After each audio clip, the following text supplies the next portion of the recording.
चुनाव आयोग ने जो कहा था कि हम जब नाम काटेंगे, जिनका भी नाम काटेंगे तो कारण स्पष्ट करेंगे, किन कारणों से काटें। तो चुनाव आयोग क्यों नहीं कारण स्पष्ट कर पाते?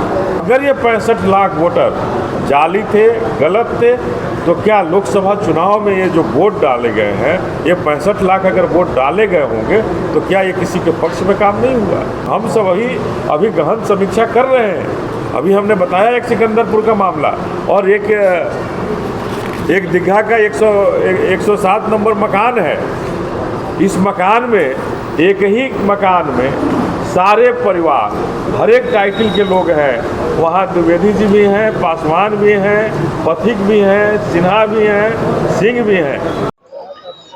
नमस्कार, मैं मनीष और आप देख रहे हैं बिहार न्यूज लाइव। देखिए, बसपा के बिहार प्रभारी अनिल कुमार ने आज एक प्रेस कॉन्फ्रेंस का आयोजन किया। इस दौरान जमकर चुनाव आयोग पर निशाना साधा है और कहा है कि देखिए किस प्रकार से सभी का डाटा जो है वो गलत उपलब्ध कराया गया है। सुनिए क्या कुछ कहते हुए नजर आ रहे हैं अनिल कुमार।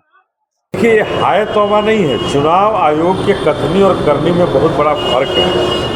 चुनाव आयोग ने जो कहा था कि हम जब नाम काटेंगे, जिनका भी नाम काटेंगे तो कारण स्पष्ट करेंगे, किन कारणों से काटें। तो चुनाव आयोग क्यों नहीं कारण स्पष्ट कर पा रही? तो जो कारण नहीं स्पष्ट कर पा रही है, तो चुनाव आयोग पर निश्चित रूप से शंका है और विश्वास हो रहा है कि चुनाव आयोग किसी पार्टी विशेष के लिए काम कर रहा है।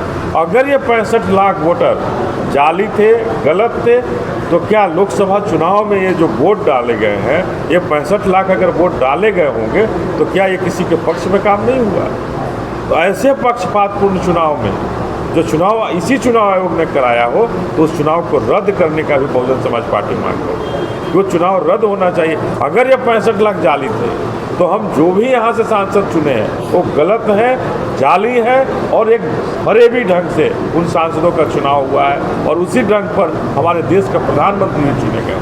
तो हम तो ये कहना चाहते हैं कि चुनाव आयोग स्पष्ट करे अपनी मंशा को। अगर 65 लाख जाली थे तो क्या लोकसभा चुनाव में ये जो सांसद चुने गए वो जाली ढंग से चुने गए, गलत ढंग से चुने गए?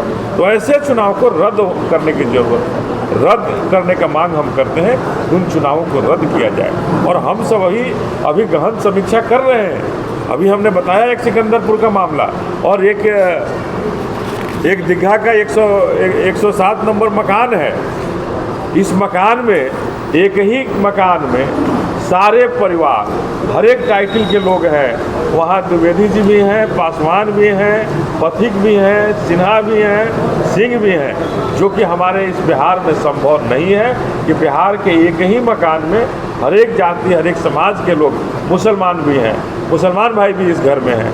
तो हमें ऐसा लगता है कि ये चुनाव आयोग किसी गलत मंशा से इन 65 लाख लोगों का नाम काट करके किसी पार्टी को राजनीतिक रूप से फ़ायदा देना चाहता है, किन्हीं को फ़ायदा पहुंचाना चाहता है।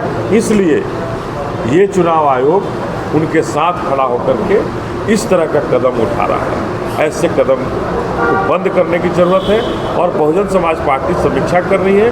बहन जी भी इस बात की, बहन मायावती जी भी समीक्षा कर रही हैं, हमारे सांसद रामजी गौतम साहब भी समीक्षा कर रहे हैं। और जब समीक्षा का परिणाम सामने आएगा तो बहुजन समाज पार्टी निश्चित रूप से आंदोलन करने की ज़रूरत होगी,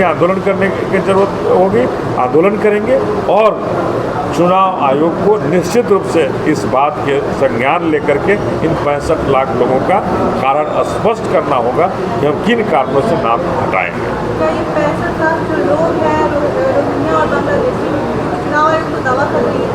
देखिए, चुनाव आयोग का अभी तक ये दावा नहीं आया है कि ये रोहिंग्या है, बांग्लादेशी है, लेकिन भारतीय जनता पार्टी और जनता दल यू के नेताओं का ये जरूर उनके तरफ से आया है कि रोहिंग्या थे, बांग्लादेशी थे। तो हम तो और भी एक बड़ा शंका वाली बात है कि चुनाव आयोग अभी तक कहने की स्थिति में नहीं है और ये भारतीय जनता पार्टी वाले, जदयू वाले लोग कैसे कह रहे हैं ये बांग्लादेशी थे। और बांग्लादेशी अगर थे तो बड़ी गहन जांच करने की ज़रूरत है कि देश के होम मिनिस्टर, देश के गृह मंत्री क्या कर रहे हैं, क्यों सोए हुए हैं कि एक बांग्लादेशी बिहार में आकर के अपना नाम चढ़ा रहा है और हमारे गृह मंत्री सोए हुए हैं। सर, एक सवाल है। तो आपने सुना, अनिल कुमार को सीधे तौर पर हमलावर है चुनाव आयोग पर और कह रहे हैं कि बहुत बड़ी गड़बड़ी हुई है। 65 लाख लोगों का जो है वो वोटर आईडी कार्ड जो है काट दिया गया है। ये बिल्कुल गलत है और चुनाव आयोग के खिलाफ हम लोग बात रखेंगे। फिलहाल इस खबर में इतना ही। धन्यवाद।